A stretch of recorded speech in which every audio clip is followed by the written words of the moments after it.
There are lands that hold stories.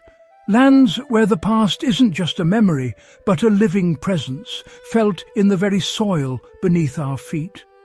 China is such a place. A civilization with a history stretching back over 4,000 years, a continuous thread of history woven through time.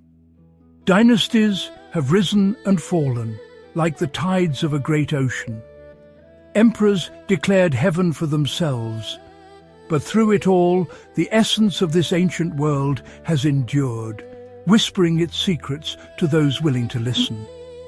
Its story is one of immense power, deep philosophy, and mysteries still buried, waiting for the light of discovery to finally touch them. We stand at the threshold of this immense chronicle, an epic written not just in ink, but in stone, in silk, and in earth. It is a history of grand ambitions and epic constructions, of thinkers who shaped a nation's soul and rulers who sought to conquer even death itself. Here it was said that rivers of mercury flowed in underground tombs and walls stretched like dragons across the northern mountains. This is a journey into the heart of a civilization that constantly reinvents itself while holding fast to its ancient roots. A land that has created a tapestry of wonders where legend and reality are often indistinguishable. Our journey begins not at the dawn of time, but with a discovery that shook the modern world. It is a story that takes us deep underground, to the silent, watchful presence of an army forged not of flesh and blood, but of clay. An army created to serve one man in the afterlife. This single discovery, peeling back layers of time, reveals a vision of eternity, crafted by an emperor whose ambition knew no bounds. He sought to create a world for himself that would last forever, a mirror of his earthly empire, hidden from view for over 2 millennia, until its accidental rediscovery. Before we descend into that subterranean kingdom, we must grasp the scale of this ancient world. Imagine a timeline so vast that entire empires in other parts of the world would be but a single chapter within it. China's story is the story of humanity's quest for order, meaning, and immortality. It is a narrative of immense contrasts, of serene landscapes and brutal warfare, of profound spiritual harmony and the iron fist of absolute law. Now we will step into this narrative, walk among the ghosts of emperors and warriors, and uncover the secrets they took to their graves. In 1974, a group of farmers in Xi'an province were digging a well. They were looking for water in the dry earth. Their shovels hit something hard, something that wasn't rock. It was a man's head, skillfully made of terracotta. Without knowing it, they had stumbled upon one of the greatest archaeological discoveries of the 20th century. They had found the silent guardians of China's first emperor, Qin Shi Huang. A whole army, buried for 1,000 years, was about to awaken from its long, silent sleep. This wasn't just a collection of statues. Thousands of soldiers stood in battle formation. Each warrior was a masterpiece of art. Their faces showed different expressions, some stern and determined. Others were calm and thoughtful. Their hairstyles, their armor, the soles of their shoes. It was as if a living army had been turned to stone. This was his eternal guard. It's hard to grasp the immense scale of this underground army. Archaeologists have unearthed thousands of figures so far, but many more may be waiting in the dark. Infantry, archers, cavalry with their clay horses, high-ranking generals, a copy of the real army that unified China under one rule. To understand this underworld, we must first understand the mind of its creator. Qin Shi Huang was not just a king, he was the first emperor. He was the man who ended centuries of conflict during the Warring States period, creating a unified China through his conquests. His ambition was as vast as the lands he ruled. He standardized weights, measures, written language, and connected his empire with a network of roads. But his greatest ambition was not of this world. Qin Shi Huang was obsessed with death. Or rather, he was obsessed with defeating it. His entire reign became a frantic, desperate search for the elixir of life, a quest for immortality. This obsession stemmed from a deep-seated fear. The thought of losing everything he had built, an empire of unprecedented power, to the simple, unavoidable fate of mortals, was unbearable to him. As the search for the elixir proved fruitless, his focus began to shift. If he couldn't live forever in this world, he would create a new one where his reign would be eternal. His grand vision began to take shape, a mausoleum complex on a scale never before imagined. This would not be a simple tomb, but a complete replica of his empire, an underground kingdom. This was the ultimate emergency plan against death. He would take everything with him, his armies, his palace, his treasures, his rivers, even his stars. The construction of the necropolis began early in his reign, a project that would consume immense resources and the labor of hundreds of thousands of people. Every detail was meticulously planned to ensure his smooth transition to the afterlife. Over 700,000 laborers, skilled artisans, workers and prisoners were gathered from all corners of the empire to work on the emperor's mausoleum. The process itself was a marvel of efficiency, an ancient form of mass production. Bodies, limbs, heads were created separately with molds. These component parts could be mixed and matched, allowing for a variety of body types and poses. The true art, the spark of individuality, was yet to be added. Once the basic figures were assembled, master artisans stepped in. They applied a final layer of thin clay to the heads, shaping individual features with their skillful hands. No two soldiers are alike. It's as if the artisans were creating portraits of real warriors. The completed warriors were fired in giant kilns. Once cooled, they were painted in vibrant colors. Thousands of brightly painted soldiers with bronze weapons gleaming in the torchlight of the underground pits. They guard something far more magnificent, Qin Shi Huang's own tomb.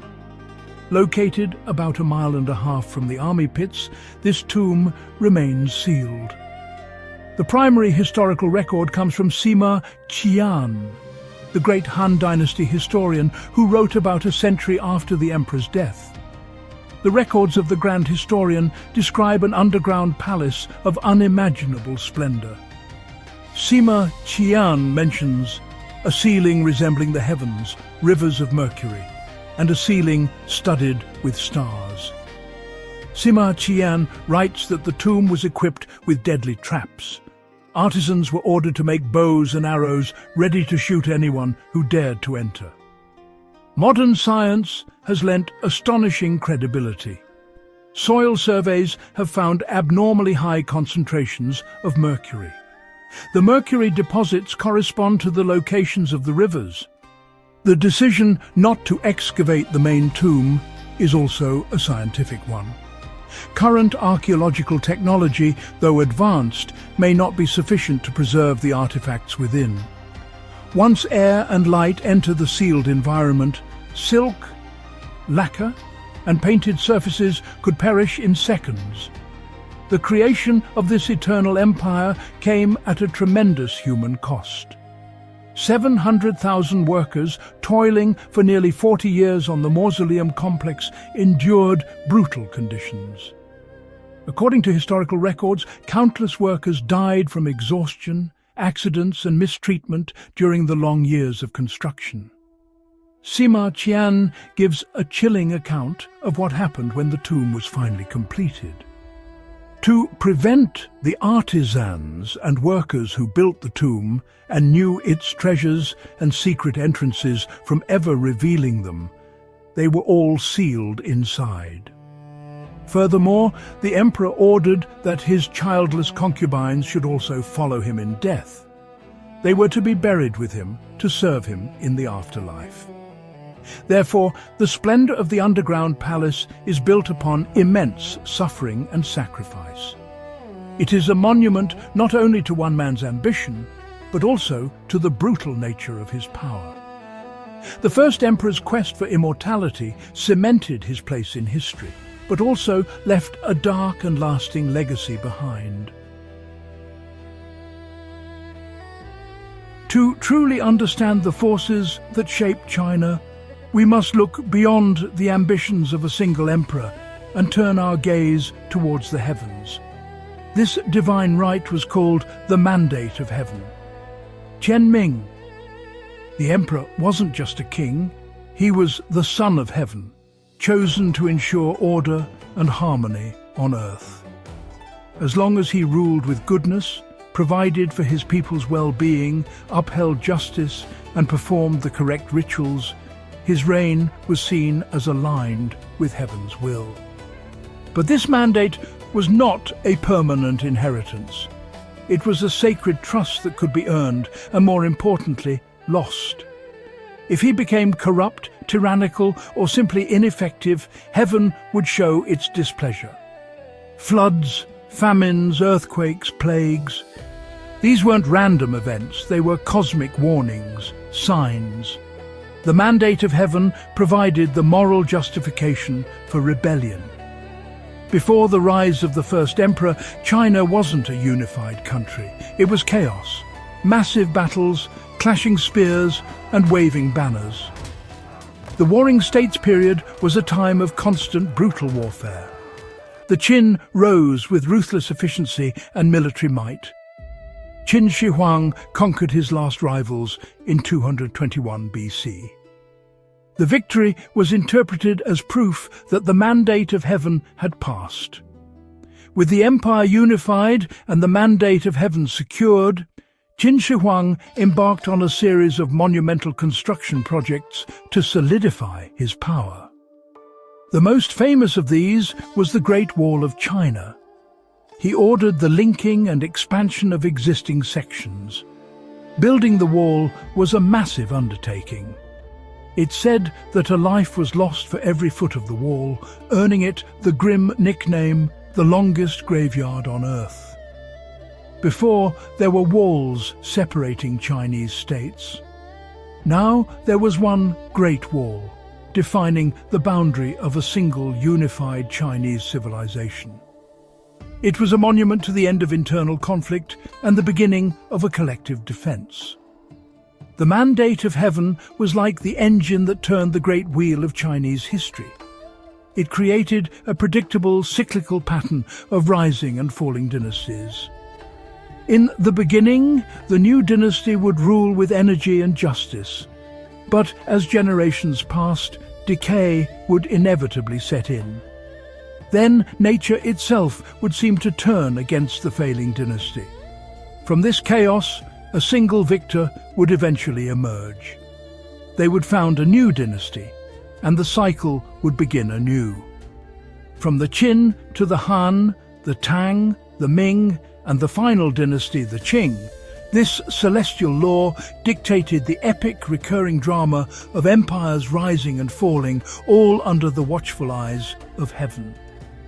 This great mix-up during the Warring States period wasn't just armies fighting, it was also a battle of ideas. This amazing time of smart thinking is known as the era of the 100 schools of thought. From this lively time of new ideas, two ways of thinking came out that would really stick with China's spirit for a long, long time. They were like opposites on a philosophical seesaw. On one side, there was Taoism, a way of thinking about going with the flow, being in tune with nature, and stepping back from the messy fights of the world. Following the Tao means practicing Wu Wei, or effortless action. On the other side stood legalism, a tough and unbending way of thinking, like iron. For legalists, the only things that mattered were power and control. This way of thinking was the engine that powered the rise of the Qin state. You can see this tension today, like the strict grid of a modern city next to the peaceful curves of a temple roof. The idea of a unified central government, shaped by Qin Shi Huang, that's one of the cornerstones of Chinese identity. Our journey through the mists of ancient China is ending, but the echoes of this deep civilization will ring out forever. An army of clay, the Terracotta Legion. We walked in their shadows, the Great Wall, a dragon made of stone. We saw how heaven itself touched power through the mandate of heaven.